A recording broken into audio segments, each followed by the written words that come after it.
Good evening, ladies and gentlemen. How are we getting on? Welcome back to our Metro build, and today we're going to work on adding a pub into the place. Before I jump into that, there's one thing I wanted to talk about. At a suggestion I've had on a number of occasions, I have downloaded and installed Scrap That Commonwealth, which works a lot like Scrap That Settlement, but the two work together and it allows you to scrap just about anything. So, for example, not only can you clear out all the trash, as you can see here, that I couldn't otherwise get rid of, it will also allow me to select and move around chunks of the game world, the game environment, which I found out the hard way by doing, well, this. I deleted a staircase, and you can see the results right now. So, what I wanted to say in short was, yes, it does the job, but it does it a little too well, and it's something to be very, very aware of. So, fortunately, I had saved first, and was able to recover it without too much of a loss, but it's something to bear in mind. You also cannot build with this mod enabled. For some reason you can't place anything, so that's something else to keep an eye on as well. But, with that said, let's have a look at the actual build. So I've disabled the mod so we can carry on building now. As unfortunately we can't place items if we have it on. And we're going to start off with the signature feature of any bar or pub, the bar. It's also the largest single object we're going to place, so it's good to start with that while we've got the room to do that. I have tried to shut this intercom up, but unfortunately I've had no joy on that front, so I do apologise for that. But the plan here is to take this really, really large bar, and we're going to rug glitch it in across those pillars in front there. So, a lot of bars, I'm sure you guys have seen some as well, and for those of you who haven't, it's not unusual to see posts and pillars built into the surface of the bar, dividing it up. So, I'm working along that line. We're going to use the lines on the tiles here, as well as the lines on the floor, as a guide for making sure it's straight. And hopefully, rather than looking like it clips through, which it sort of does now, we'll straighten it up a bit. It will look like it's built into place or built around the pillars or something to that effect anyway. Which I feel I've pulled off quite well. I'll leave it to your judgment as to whether or not you agree. There we go. It should look now like it's cut to size, I suppose is the phrase I'm looking for. And because the debris is still in the way, I'm going to have to sink it down ever so slightly, so I'll use the pillar for that once we've got it into position. Just move it nice and close and it'll select the rug rather than anything else the group select. And there we go, we have the front bar in place. I say front bar because we're going to put a back bar in as well. So this was actually a slight error. I went and did something a little later on, which you'll see, that would have been better to do first, but we live and learn. It does work. So again, we're going to use the same technique. It's slightly more awkward because that big pile of trash is, well, more awkward, and the same with that telephone thingamajig. It's labelled as a telephone booth, but I think Bethesda and I have a different definition of the word. But there we go. So we're going to line it up, again, along the line on the floor there. And we're going to look along its length along the wall as well, since we're up against that. And we can do that, like this. And you see it's not straight yet. We'll tweak it and get it right.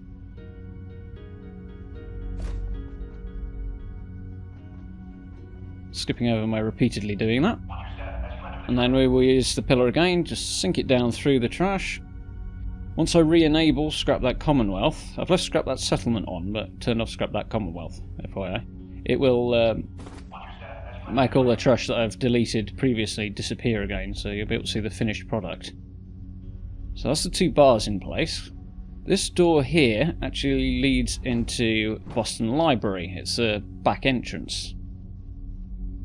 And so my logic here is just to close it off a bit and give the occupants of the station a door that they control rather than this door, which is controlled by the robots upstairs.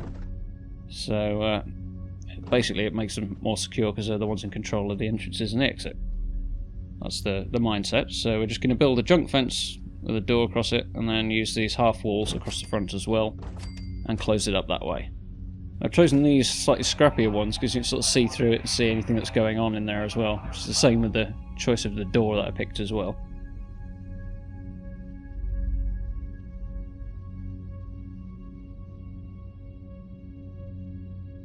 One good thing about working in here is only a limited amount of rug glitching really needed.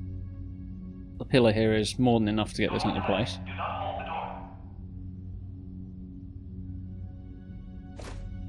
Yep, nice and easy. We'll snap an auto-closed door in there. Just quickly check I've got the right one. I have. And it doesn't even clip, look at that. So, on the right here, I want to create sort of little alcoves or booths or something like that, with benches in them, so you've got sort of separated sitting areas here. So we can divide it off with these half-height ramshackle shack walls. And we're going to mix and match a few bits and pieces into them to make them a little more interesting as well. Again, dead simple, group select. These things are generally pretty forgiving anyway, which is always handy. So nudge that down so it doesn't look ridiculous, and there we go. These window boards are just about the right size for plugging up that little gap on the right there.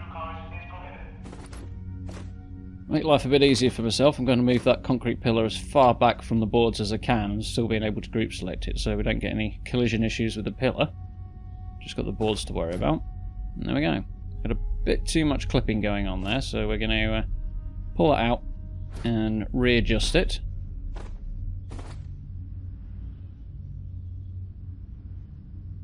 There we go.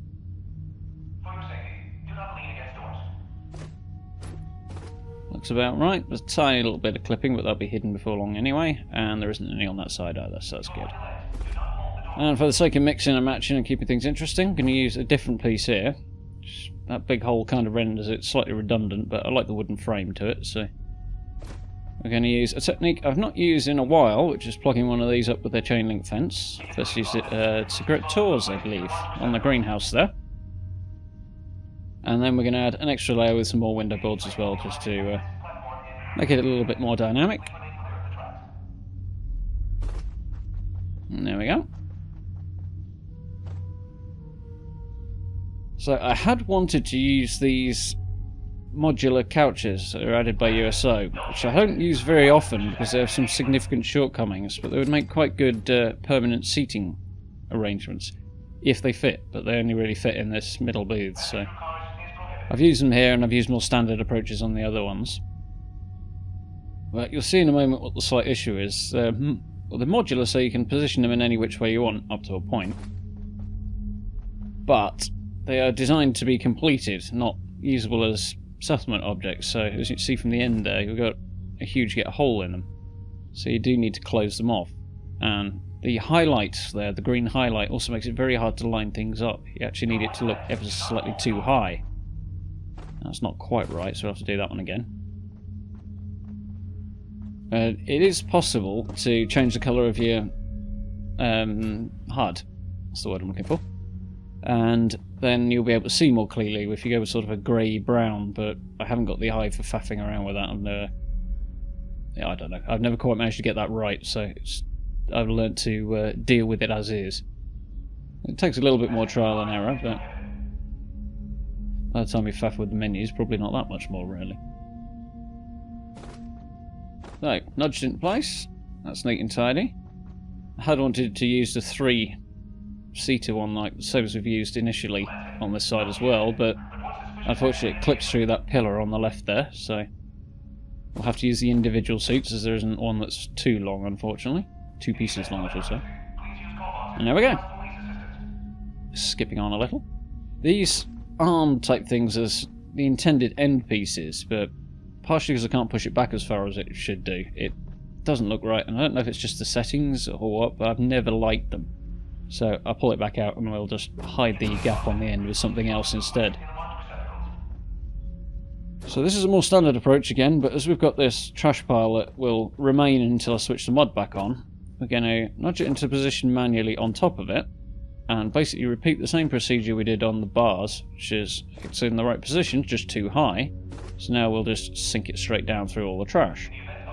The hard part here is just lining it up with the floor and making sure it's not either floating when the trash disappears or sunk too far down, which it is here. So I'm just going to line it up with one of the existing ones. Technically speaking, this one will actually be too high because the trash piles are still there. So we'll just sort of eyeball it pull it out the way again, nudge it up a little bit, and there we go. And it might well still be a tiny little bit too low, but not enough to be any significant issue, so. There we are.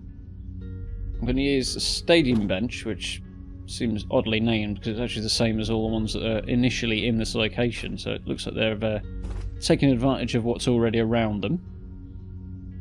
The thing to bear in mind is that from this angle it looks like it's in exactly the right position, but it actually sticks out a little bit when you get around the front of it. But again, it's a case of sinking it down because the trash is in the way.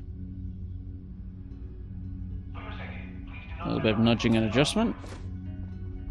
And there we go. So we'll drop a chair in on the other side. We'll use some makeshift furniture for a table in the middle. And there we go. So, we need a front door for this pub. I tried sort of manually constructing one around a different set of doors, but yeah, I really wasn't happy with the look. It looked too... I'm looking for a better word than scrappy, because scrappy's not necessarily a bad thing. It looked like it was you know, cobbled together and just going to fall apart and held up by game mechanics, not by physics. So I went back to the junk doorway here, and the idea is to line it up so that the legs don't stick out into the stairwell at all. And they're as close to the walls on either side there as we can get. So, here is a good little idea I have borrowed, shall we say, from Chaos in Fallout, who built a bar at Starlight Drive-In that is very, very cool, and I very much like this idea. I've decided to adjust it for my own purposes here. So we're basically going to glitch these pillars? What am I talking about? These shelves onto the top of this back bar, so we've got a display of the bottles there. And this is why putting the bar in first was a problem, because the legs at the bottom of the shelves are what's causing the collision here. I had thought it might be the concrete pillar or something to do with the ground, but it's not. It's just the legs colliding with the existing bar. So, I have to use the pillar to grab the rug and pull it back out of the way. Remember, I can't actually jump over the top of it. We'll just shove it out of the way there for now. And I'm going to use the lines on the tiles on the walls there as a guide for where the top of the bar will be when I position it back in. So it's just above that third horizontal line down. It's actually a tiny bit high there. And we'll use that bottom shelf as a point that's supposed to be flush with the bar top. So it's the next one, and the third one. It's good that you got these lines to work with, because otherwise this would be an absolute nightmare to get the same height. I suppose you could just about try and use the markings on the pillars here, but even then I think it would be a bit of a pain. A little bit of adjustment. Fortunately not very evenly spaced here, so we'll make a little bit of a tweak there. Skipping on, we'll nudge that sideways. I try not to shake the control too hard and have it shoot across the room. So, with those in place, again, back to square one almost with this bar. We'll position it in with the rug, get everything lined up correctly, and then sink it down again. Because fortunately, when you're using the rug glitch and the pillar together, it's just the rug that gets selected. Which is a very, very handy technique. It lets you do a lot more than you would otherwise be able to. I have no idea who discovered it, but whoever it is a total genius. So, there we go. Pillar, grab the rug, nudge it down, and try and make it flush with the bottom of these shelves. Unfortunately, this one in the corner is a tiny bit too high, but it looks okay. And there we go. And there we have the finished product. So, let's take a look around the fully decorated bar with the mods re-enabled. I've got a temporary power solution for now, as this place really did need some light. And I like the Christmas lights, give it a little bit of sort of warmth and welcoming atmosphere. Those rugs on the floor, I did have to also group select into place, as again the trash got in the way. But managed to eyeball that and get it right, and this is our finished product. A few more posters up from Posters of the Commonwealth. A little bit of junk decoration around, of a few glasses and rags and so on. And there we go. I'm really quite happy with how this turned out. I was looking at wondering how I was going to make it look interesting, but despite it being a simple build, I'm really quite pleased with it. So I do hope you guys have enjoyed. Hope you found it useful and find something you might want to do yourself, maybe, possibly. For now, thank you very much for watching as always. If you liked it, I'm sure you know what to do by now. Social media links as usual down in the description if you want to keep up to date with everything I'm doing and everything going on the channel. And I will be speaking to you all very, very soon. Oh yes, and for those of you who've noticed, we've ticked past a certain significant milestone that I'm moving towards doing something very cool for in the next few weeks as well. So that's coming up. Thanks a lot, guys.